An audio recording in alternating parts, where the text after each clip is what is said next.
So హీరోలు అందరితో కో ఆర్టిస్ట్తో ఎవరితో నీకు మెమరబుల్ ఎక్స్పీరియన్సెస్ ఉన్నాయి?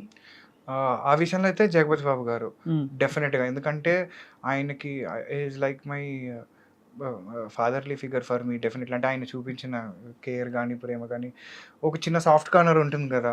డెఫినెట్గా మిగతా వాళ్ళ మీద వచ్చే అటెన్షన్ వేరు, మన మీద వచ్చే అటెన్షన్ వేరే ఉంటుంది చిన్నప్పుడు. సో చాలా బాగా చూసుకునేవారు. అండ్ నాట్ అబౌట్ ఇవన్నీ సెట్ మీద జరిగేవి కాదు, కానీ of the camera, you know, away from the sets, as a human being on a personal level connection. I think that was very beautiful. నా బర్త్డేకి మా ఇంటికి వచ్చారు ఆయన. యూనో చిన్నప్పుడు ప్రియరాగాలు షూటింగ్ జరిగినప్పుడు మా ఫ్లాట్లో 150 మంది ఉంటే అసలు దద్దరిల్లిపోయింది మా ఇల్లు. ఆ రోజు ఆయన వస్తే మొత్తం నిండిపోయారు జనం అంతా ఆయన చూడడానికి. సో ఆ నెసెసిటీ లేదు ఆయనకి రావడానికి ఆ టైంలో, but still you know to make that personal connection. ఇప్పుడు ఎల్లుండి ఆయన బర్త్డే, అదే మనకి 12 ఫిబ్రవరి. ఓహో, ఒకసారి విష్ చేసేస్తే పోతుంది కదా. 100% Jagat Babu uncle forever and ever. నాకు షూటింగ్లో అంటే సినిమాలో you are like my first dad అంతే. ఇంకా వేరే డాడ్స్ ఉంటారని కూడా అనుకోను నేను. I think you are like that for me. మీరు నన్ను ఎంత ప్రేమించినా ఏమున్నా, for me it is a different story altogether. I have a different story to tell to the world. So please be whatever you are. I think that is the best part of you and that is what we love. Happy birthday uncle. Full rocking కదా. Full rocking. అసలు ఇప్పుడు villain అయిపోయాకైతే మరీ నువ్వు too much unfiltered అని అదే అన్నారు. అలా ఉండడం కూడా చాలా కష్టం.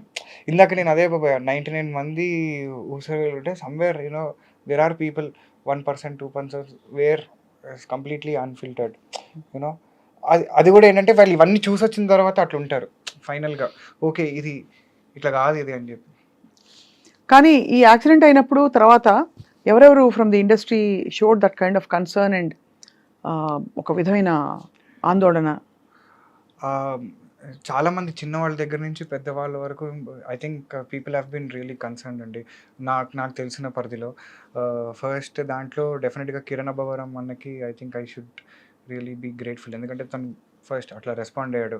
అంటే because he has also had an inspiring journey from nowhere to everywhere. You know today coming from no background and creating a market here for himself. I think that is a crazy journey. You know so I think maybe ఒక level of కనెక్ట్లో I think ఆయన పాపం respond అయ్యి మా trailer launch చేశారు ఆయన. So I think so కానీ అంటే బిగ్ బాస్ వాళ్ళు చాలామంది, Divi, Priyanka Singh, Arjun Ambati, you know there so many people who have shown. మాకు నిజంగా కళ్ళ నుంచి నీళ్ళు వచ్చాయి అవి చూస్తుంటే. హైలైట్ ఏంటి తెలుసా, ఇప్పటి వరకు మా ఇంట్లో వాళ్ళు చూడలేదు ఆ వీడియో. నేను చూపించలేదు ఇప్పటివరకు వాళ్ళకి, because I did not want them to see that.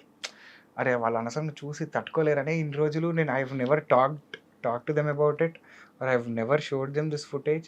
They have not seen those images, nothing అనమాట. ఫస్ట్ టైం జనంతో పాటు వాళ్ళు చూస్తున్నారు.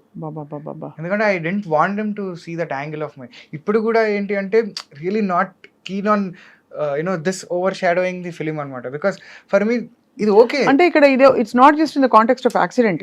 ఒక సినిమాకి ఏర్పడిన అవాంతరాలు కూడా అనే యాంగిల్లో big story. 6 years back what a freak accident, then corona, then you recovered, you complete the film.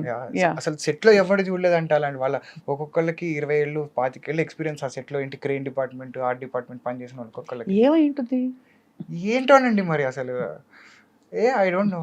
In retrospect ఇప్పుడు ఇంకోసారి దూకమంటే ప్లీజ్ దూకద్దు ఎక్కడ. అసలు ఇప్పుడు ఐఎమ్ లైక్ వెరీ కేర్ఫుల్. చెప్పాకండి definitely you have to learn, every day is a learning.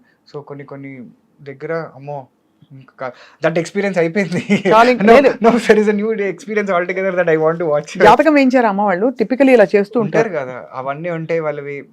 అంటే నేను చెప్పా కదా, వాళ్ళు నమ్మే పద్ధతిలో నేను నమ్మను.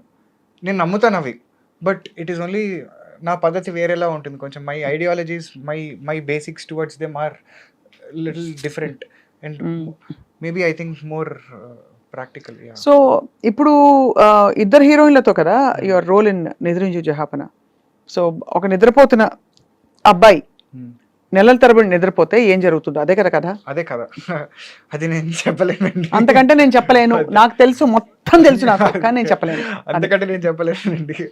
ఎందుకంటే మేము బిలీవ్ చేసిందే ఆ కిక్ జనాలకి వేయాలని. అంటే see we're not a huge film where we can tell off this. నా మేకింగ్ వచ్చి చూడు, హౌ లావిష్ ఇట్ కానీ ఇస్. చాలా బాగుంది, ఇంట్రెస్టింగ్ కాన్సెప్ట్. Yeah. అనొద్దు, it's a huge film in itself. ఒక The కొత్త story concept. itself is huge.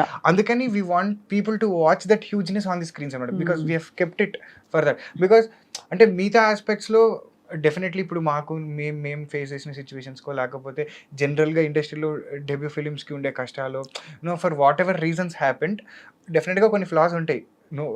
పెద్ద పెద్ద సినిమాలకు కూడా ఫ్లాస్ ఉంటాయి. But they aim towards more perfection. అంటే వాళ్ళ విజన్కి 60%, 70%, 80% based on the money they have, or based on the network they have, based on the team they have. అట్లా close to perfection వెళ్తుంటారు. మంది ఎక్కడంటే కొంచెం అట్లా కింద ఉంటుంది, ఎందుకంటే మన సిచ్యువేషన్స్ అవి. That's okay. But story it self is a huge thing. Okay, మన దగ్గర ఇది ఉంది, ఇది వచ్చి చూడండి మీరు, మిగతావన్నీ ఉంటాయి, that's okay, fine. Yeah. Your truly an old soul. అంటే ఓల్డ్ సోల్ అంటే తెలుసు కదా, కదా. లేదండి, అంటే బాగా ఎన్నో జీవితాలు అనుభవించి విషయాలు తెలుసుకున్నా. ప్రాబబ్లీ ఇది నా లాస్ట్ జన్మ అనుకుంటున్నా. మరి అలా అనద్దు, అలా అంటే అది మోక్షానికి అఫ్ కోర్స్ అది బానే ఉంటుంది. అంటే మేబీ 6 చూసి 7వ దాంట్లో నడుస్తుందేమో కరెక్ట్. ఎందుకంటే సీరియస్లీ బికాస్ అంత మెచ్యూరిటీ రావడం. బట్ ఇప్పుడు మరి సినిమాలను ఎలా అప్రోచ్ అవుతున్నావు ఆనంద్? అంటే always my approach towards cinema was ఒకటే, ఫైనలీ జనాలకి ఒక కొత్త ఎక్స్పీరియన్స్ ఇవ్వాలి ఇన్ వాట్స్ ఎవర్ మేనర్. నా తపన అది. అంటే when it comes to especially cinema, ఎందుకంటే నేను పెరిగిందంతా ఆర్టీసీ క్రాస్ రోడ్స్లో అండి. నా 25 ఏళ్ల జీవితం ఉంది అక్కడ ఆర్టీసీ క్రాస్ రోడ్స్లో. సో నేను సంధ్యాలో సినిమాలు చూస్తూ పెరిగా, ఓడియన్లో సినిమాలు చూస్తూ పెరిగా, సుదర్శన్లో, దేవిలో, సప్తగిరి, హార్డ్ కోర్ ఇంకా సినిమా అక్కడ పెరిగా నేను. అక్కడ ఎవ్రీ మూవీ థియేటర్ మధ్యలో, ఆ గోల మధ్యలో, విజిల్స్ మధ్యలో. అంటే నాకు నిజంగా ఈ మధ్య అదే బాధ ఎందుకు అనిపిస్తుంది అంటే, జనాలు థియేటర్కి రావడం తగ్గించారు.